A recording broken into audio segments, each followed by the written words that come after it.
Along with extra time and lower instances of unpredictable weather, there are a variety of benefits that come with fall ESN application.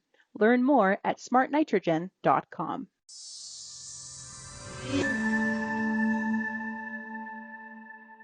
Today, we're going to continue our journey of talking to some of the 2024 inductees into the Canadian Agricultural Hall of Fame.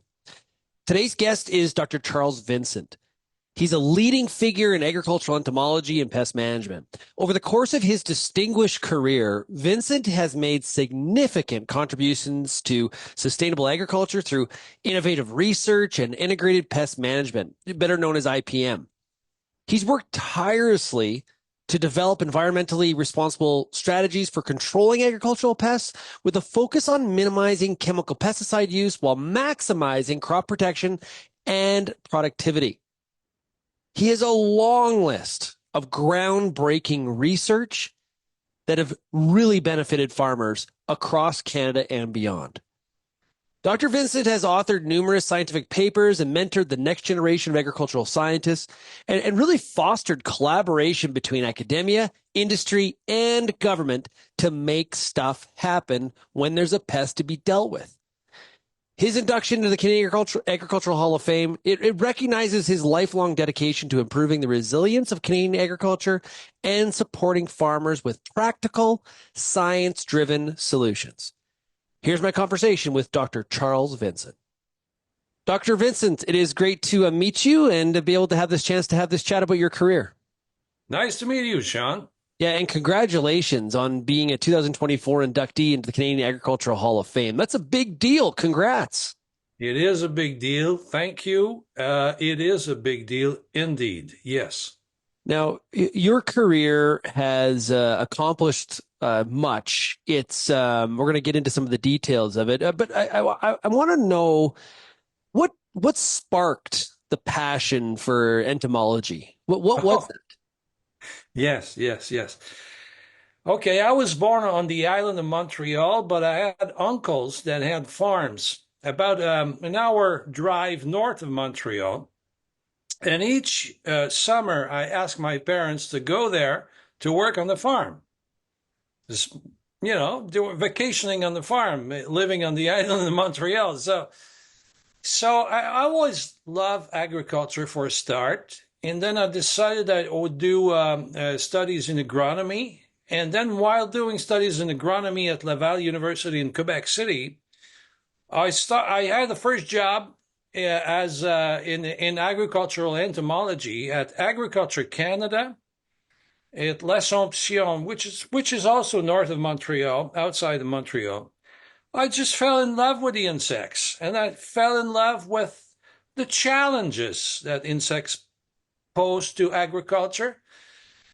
And so I pursued my studies at McGill University, did a PhD there, and then the phone rang, and I've been hired by Ag Canada, and then did my career there in agricultural entomology. What was your area of focus? Were there certain pests or insects that's really where you honed in your research? It is a good question because we cannot work on everything. We have to work on priorities. So when I was hired, my first task was to work on insects of apples. There was a big need at the time. I was replacing two retired entomologists.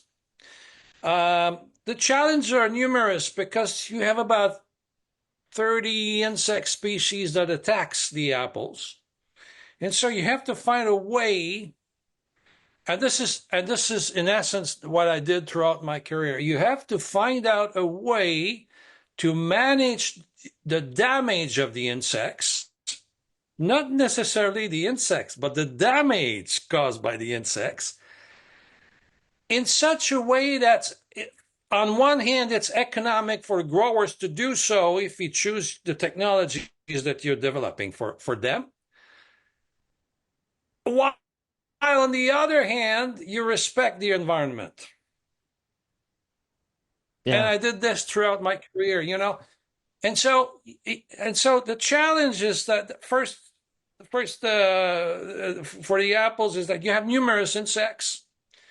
I work in the East, in the Northeastern America. There's a lot of rainfall as compared, let's say, to BC. There's less rainfall.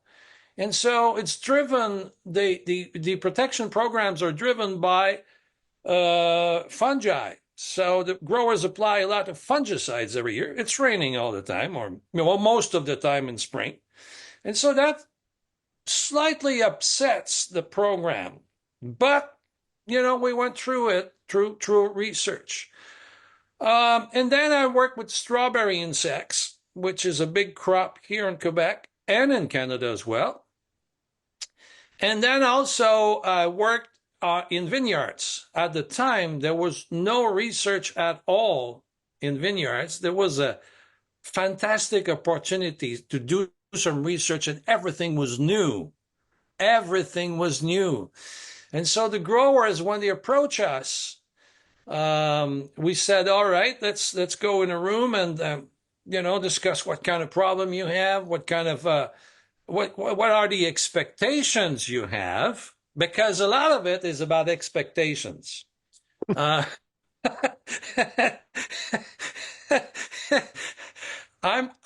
have two sons, Yeah.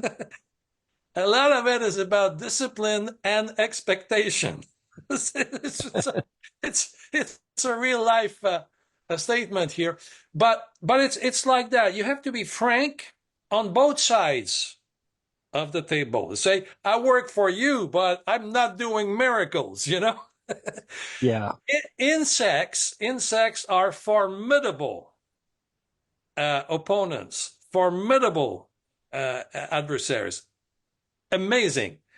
But I was paid to manage their damage with the least environmental damage.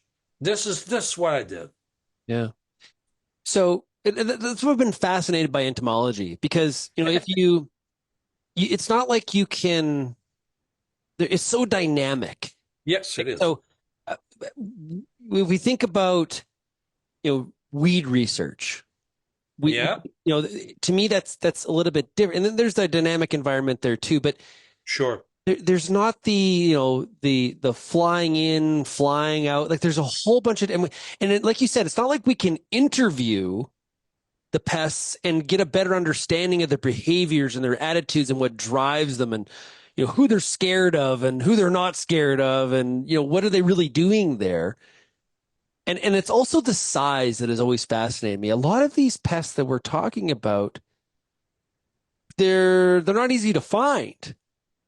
And so that's true. Like there's so many challenges. So if I was to ask you, what's the most challenging project or research you've worked on during your career, what comes to mind?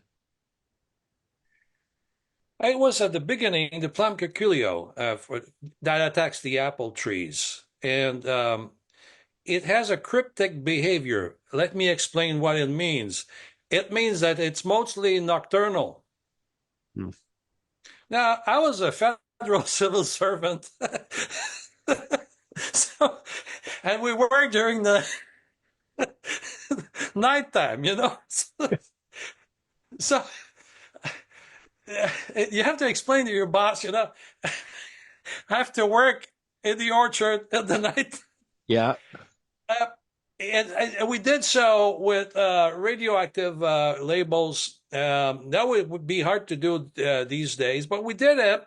And the work we did was used throughout. It's still used today because these are nocturnal insects. You want to manage them, and they walk and fly mostly during the night. So that was a bit challenging, Another project I did at one point, I did with scientists from Saskatoon and Kentville, Nova Scotia. It was about a phytoplasma that were found in vineyards. Let me explain for what we're talking about here. A phytoplasma is an organism that is between bacteria and viruses. So you don't see it, But what happened is that there's been a report that in BC there's been they found one kind of phytoplasma in BC. When I say it's CFIA, which is the federal the federal body responsible for that. And the kind of phytoplasma they found was a quarantine one. It means that there's an obligation to report that you have that sort of infection. That's by law. You have natural one that co-evolved throughout the years. You don't have to report them. But the quarantine, yes, because if it would have entered Canada for good, it was billions and billions of dollars that were at stake, the whole industry. Even Ontario, Quebec, Nova Scotia, and BC, basically speaking. And so what happens, I teamed up with two scientists from Saskatoon, Agriculture Canada, and one scientist from Kenville, so we had a good coverage. And the problem is that these phytoplasmas are vectored, are transported by insects. So when the insect feed on the vineyard, on the vine, or vineyards, yeah, that's it works.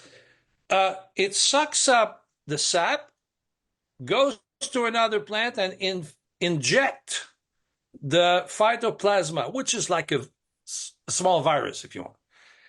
Once the phytoplasma is inside the plant, there's no way to get it out. There's no product.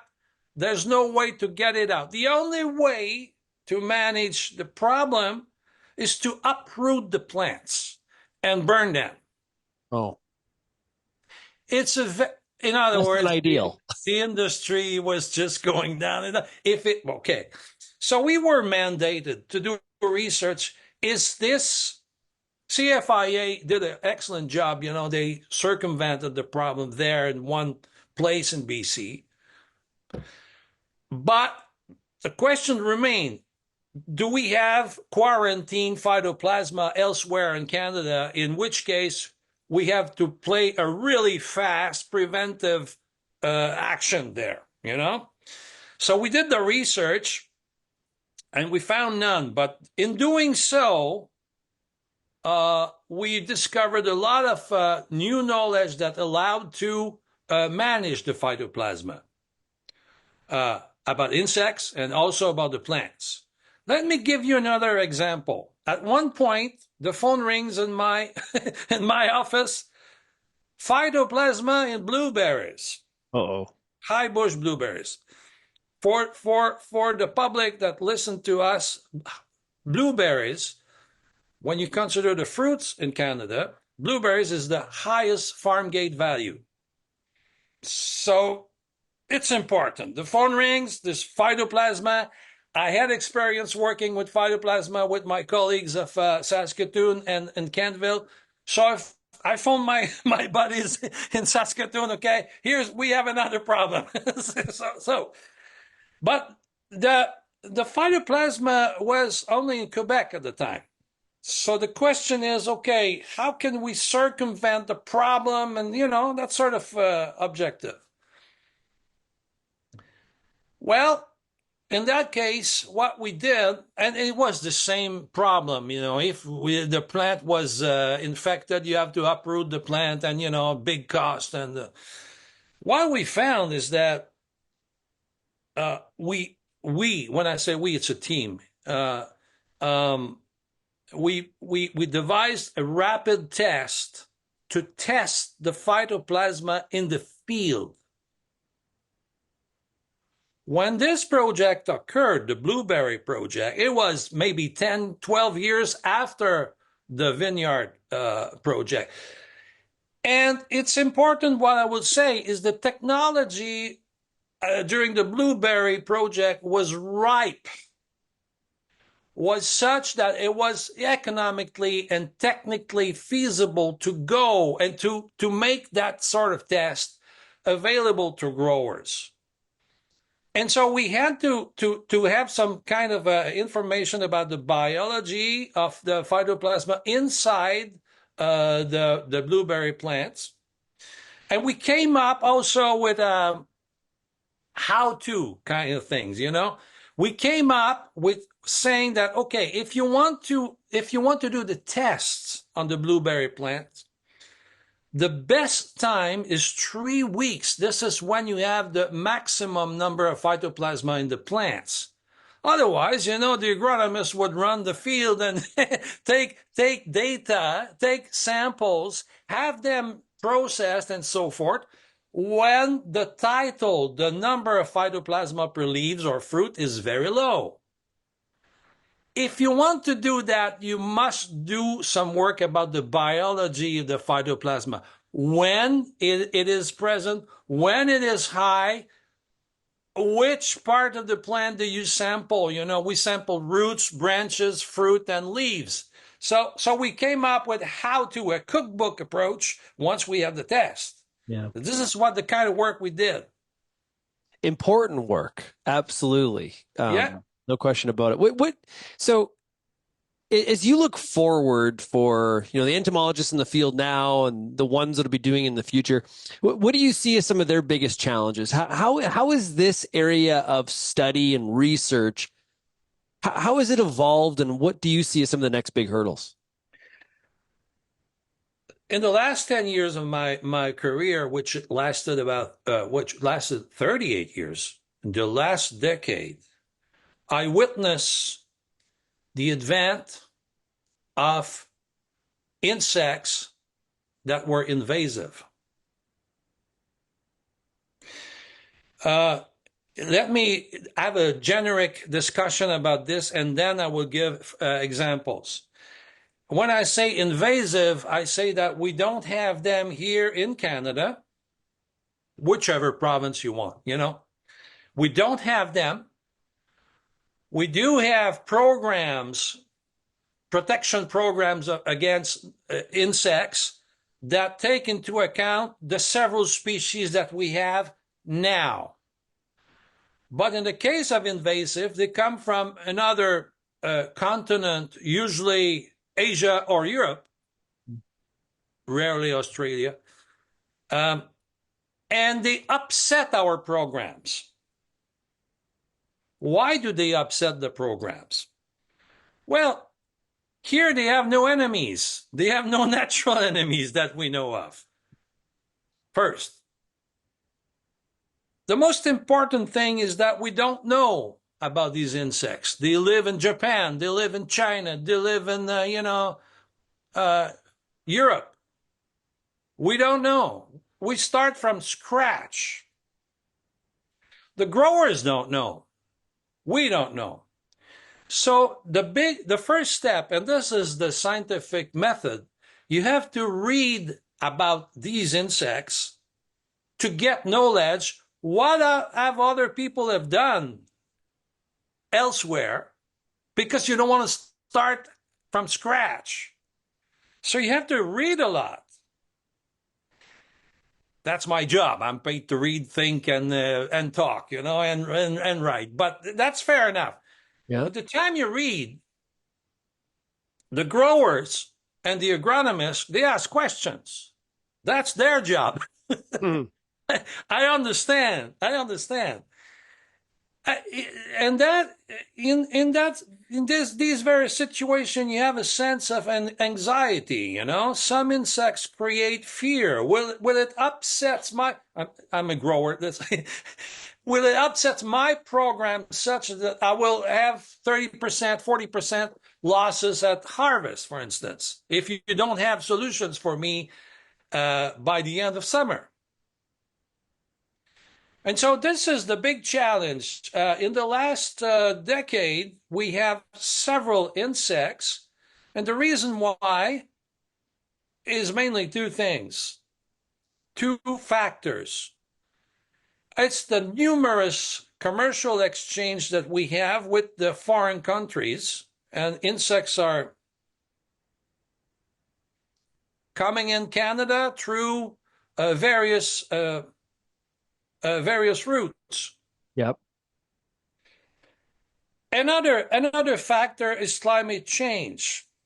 Let me give you an example. The blueberry maggot. When I started to work, there was no blueberry in 1983. There was no blueberry maggot in Canada, period. Except New Brunswick and a part of Nova Scotia. So none in Quebec, none in Ontario, none in BC. But at one point, they started to, there was a lot in New England states, Massachusetts, New York State, name it, New Hampshire, New Jersey. So at one point, the insects started to invade Canada via Quebec and then Ontario. It goes northward. Now, at this point, 2 years ago, I should say, it has been found in the Lac Saint-Jean area, which is one of the biggest area producing blueberries in Quebec, a big place. And so, why do I talk about that? Is that, for instance, Lac Saint-Jean and southern Quebec and Ontario, we used to produce, our growers used to produce blueberries without insecticide treatments. Think about it. Now, we can't do that anymore. The growers have to spray 1 or 2 treatments. There's no other way. It's a recent thing. It's a recent situation. But you see all the importance of when you have an invasive species. You see the importance now. And the growers are not happy about that. They are right not to be happy. It's our job to find the best solutions, the most economic and the most environmentally acceptable for the people. Mind you, they grow new blueberries in New Jersey with 5-6 treatment per year. People don't see that, but yeah.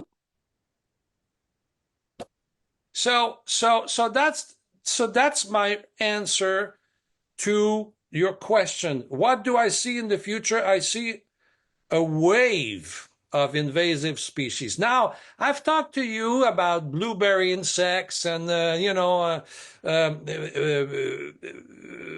vineyard insects and so forth. It's the same in your area.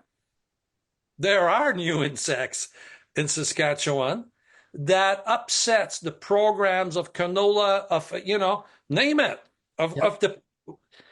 and it's a big challenge, really, really. Now, that's the reason why I believe that we should not put less money in the research. We should just be there, have competent persons, and people that are ready to tackle problem at short notice, because it means that the first year, what you do, 30% of your time you read papers, and you want to go to a country where the problem was. You want to meet the best entomologists to really shorten the time of intervention between when you start the project, the research project, and the implementation in the field. I know that growers are sometimes impatient. There's no problem with that. It's their job to produce and make a living for their family. There's no problem. But we have to be reasonable here. Yeah. And I talk to them the way I talk to you. The credibility has to be established in a very honest way, Yeah. So this is it. So what I see will be a shift in priorities. Mind you, it's the same thing in the USA. It's the same thing in Brazil. I was in Tokyo 3 weeks ago at the International Congress of Entomology, attending the Congress, and same thing in China, except that there it's our insects that they have. So it's an international problem. It's not just a Canadian problem. On that topic of commitment to research, Yes.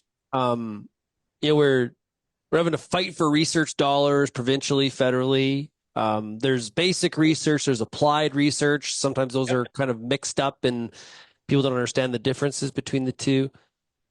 And I know I'm asking somebody that's in their career has been research, but do we undervalue research? Like we appreciate it when we have the results and it protects it, when it helps us, but there's a lot of research where there's slippage, right? Like, yeah, we researched that, but we never really had to deal with it. But we understood it, but we never really had to deal with the issue. So do we appreciate research? Or are we as committed to it as we should be? We being who? The In Canadians? Canada, sure. Yeah. Oh, it's the same thing all over the world. I've been elected at the French Academy of Agriculture. Hmm. So I have meetings with them by Zoom, or I go to Paris from time to time. It's the same thing in France. It's the same thing in USA. The people are impatient a bit, and the expectations are high. It's our job to have the best approach, the best being economic at the end of the project, environmentally friendly, and in the shortest time possible. But I listen to the radio and TV as you. Mm-hmm. You hear the artist is the same. There's not enough money to do a theater and music and art and stuff like that. So you have to take that with a grain of salt. My approach to it, what I did a lot of presentation in French and English. I did more than 500 presentations during my career to all kinds of audiences, not only growers, not only scientists, but to the lay public, to the kids. And my approach to it is, let's have a real conversation.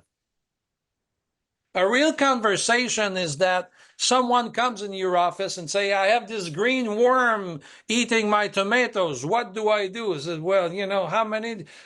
Well, first of all, they phone me, and then I cannot do a prescription over the phone. Bring the insect to me, I would see. Well, I mean, yeah. Okay, so, but then, okay, say, okay, how many tomato plants do you have? How many larvae did you find? Well, 2 larvae, 6 tomato plants. What? Just take your hands and crush it. That's basic education. The other problem also I saw during my career is that when I started in Quebec, at least, and almost the same in Canada, the same in Canada, there were more people in the rural areas than in the cities. Canada got urbanized very fast and big time. So you have more and more people that live in urban or suburban areas with very little contact with entomological realities and even agricultural realities. Yep. And so the discussion is at a different level with that kind of people. But as a federal civil servant, I always made a point to say, yes, I will talk to you and give you my perspective on it, on entomological problems, because they are taxpayers, and because I want to educate them, say to them, we do our best with the taxpayer money to come up with environmentally sustainable solutions in agriculture. This is a big point. Yeah, I think that there's gaps in information, right? So yeah. I think in apples and blueberries and the horticulture industry deals with this even more so than say a canola or wheat grower. or corn in the sense that the product they produce, that's what the consumer sees at the grocery store. So Yes. as we become more and more urbanized, I don't want farmers to spray pesticides, or I'm concerned about that. And only if they have to, or there's apprehension there, and that's fine. Yep. But I also don't want to buy an apple that's got a bunch of insect damage on it. I want that apple to be perfect, right? Like Snow White's apple. And so therein lies the challenge. And so that's where we have, integrated pest management. We have biological controls. We obviously do have pesticides, regular pesticides as well. But there is some gaps there in terms of what's really happening on the farm versus what and we're never going to get rid of that gap, but it does exist. That's true. That's true. Yep. There are sociological movements also that push for less pesticides. Okay, and that's understandable. But when you talk to growers, you don't talk about philosophy. You talk about real problems that must be addressed with real solutions. And when I say real, I say economic solutions. It's as simple as that. I gave a talk, I recall, several years ago about alternatives to pesticides. Yeah. I gave an example that I found, here and there. Let's say herbicides. Let's say you consider that one treatment at the beginning of the season will provide you a reasonable solution to your weed problem. But those who don't want to do that can do mechanical weeding, let's say. But look at the data. You have to do 4-5 tractor passes in the field to do that. Now, it uses energy, it compacts the soil, it takes a lot of time to do 4 passes instead of 1 pass with your tractor if you consider 1 hectare or 10 hectares, whichever surface you consider. And it's even worse than that. In the statistics that I found, there's a lot of accidents to humans, especially kids. The more time they spend with tractors, the more accidents they have. So I'm willing to discuss with the urban philosophical groups, but I'm willing to discuss 100%. Yeah. Are they willing to have kids that have more chances to get fingers crushed in a tractor or stuff like that? Mm. So I'm willing to discuss. This is what I tried to do over my career. So what role do you think that technology, there's a lot of technology right now when it comes to pest control, but what does the future have in store for us when it comes to pest control related to technology? Like, we got artificial intelligence, we got drones, obviously precision ag. Are we going to have, robotic beneficial insects that are out there doing great work for us? What do you see as the future when it comes to technology in this area of study?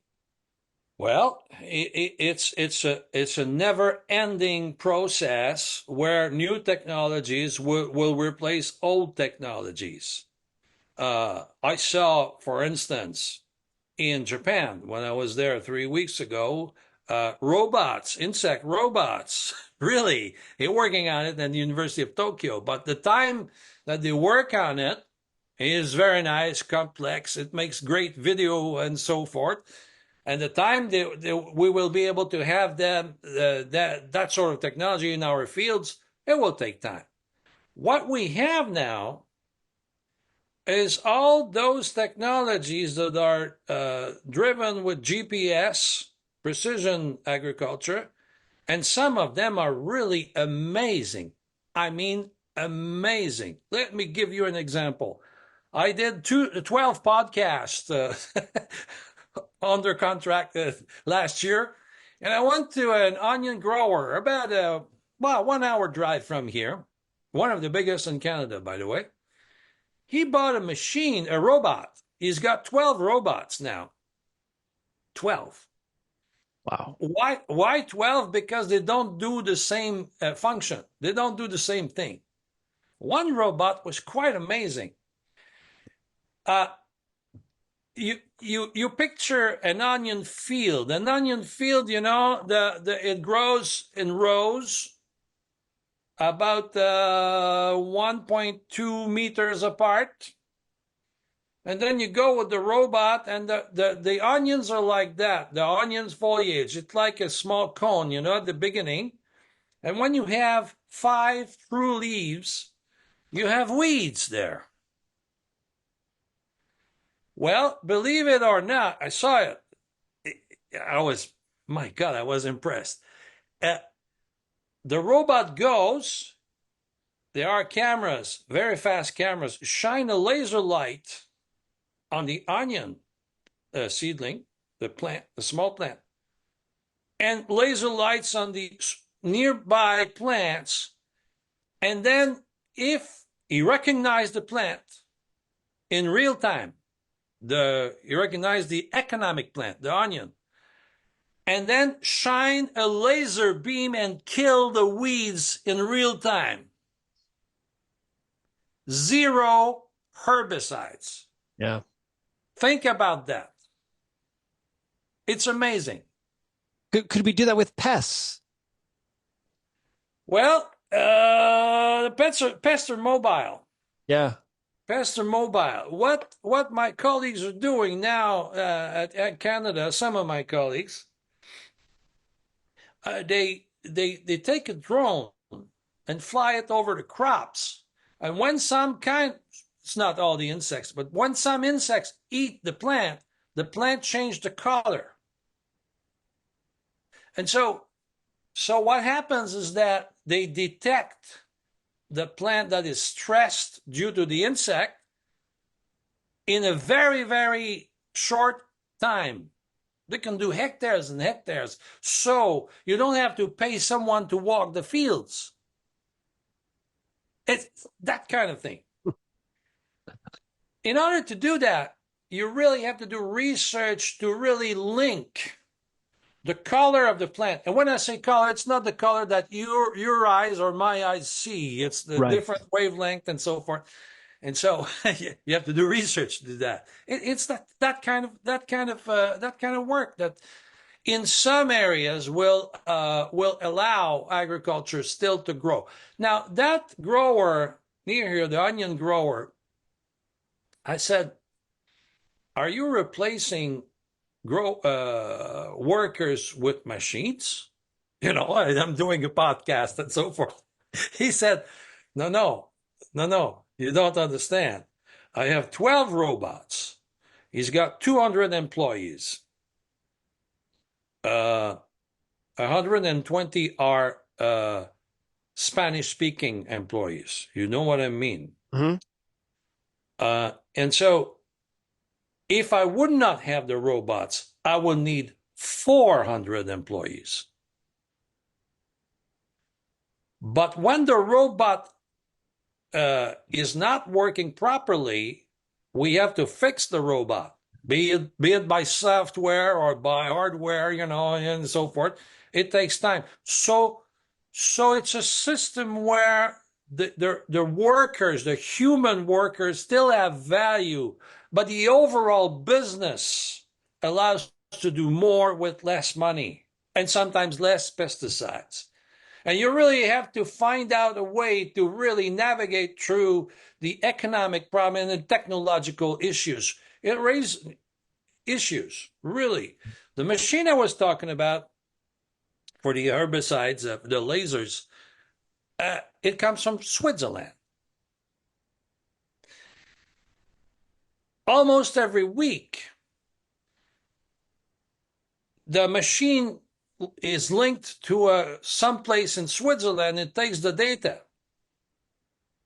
Why? It's very simple. Because the weeds in Europe are not exactly the weeds that we have here. The machines have to learn by artificial intelligence which plant to target with the laser beam to get rid of them, which weeds to target. You see what I mean? Oh, I do. So you still need a research component to really address that. Now, when I say that, the story I just told you, you need computer science person too, more and more in agriculture. Yeah. You need engineers that will be able to design and repair these kind of machines with sensors and stuff like that. Yeah. It's we're not replacing 100% one technology at zero cost. No. Right. We're progressing. The roles change. What the people are doing changes and alters for Yes, this is it. There are robots in Florida in strawberry plantations that goes during the night when the people sleep, and the robot it's amazing. They go through the rows and they have UV lights and they kill the spores of fungi when people are sleeping. Yeah. So, but when you talk about agriculture to your uncle, to your cousins, to your neighbors in the street. I live in a suburban area now. What do they want as food? It's the same thing in your area. They want food that is affordable. That's it. Yep. And also food that is reasonably healthy. And that has been my job all over my career, to provide solutions to the growers to achieve that. Yeah. Dr. Vincent, what do you want what legacy do you hope you've left for future generations of ag scientists and some of the farmers you've worked with? There are several challenges ahead, but like Churchill said, we will never surrender. Never surrender. I never surrender to insects. There's always a way to address entomological problems, bacterial problems, and so forth. To address the problem is you have to really sit, read, think, interact with people that know about the subject, interact with growers that have the problem in their field, and come up with the best solution. If you're Monday, probably the solution won't be there by Friday. But never surrender. Hard work is still really the key ingredient to success. That's true for research, and that's true for the agricultural community. They work hard. I understand that, and I salute them, by the way. So at the ceremony, it's very, very cool at the Canadian Agricultural Hall of Fame reception and dinner. They'll unveil a portrait that someone is, they've commissioned someone to paint of you. When you first see that portrait at that ceremony, and it's official that you're in the Canadian Agricultural Hall of Fame, what goes through your mind? All of my life, I've tried to be a good worker, a good father, a good scientist, all of my life. I will be proud to have served my country, because Canada is my country and also was my employer. I will be proud, and that's it. I'm also, I've had to look at the lineup of the inductees. There are very few scientists there.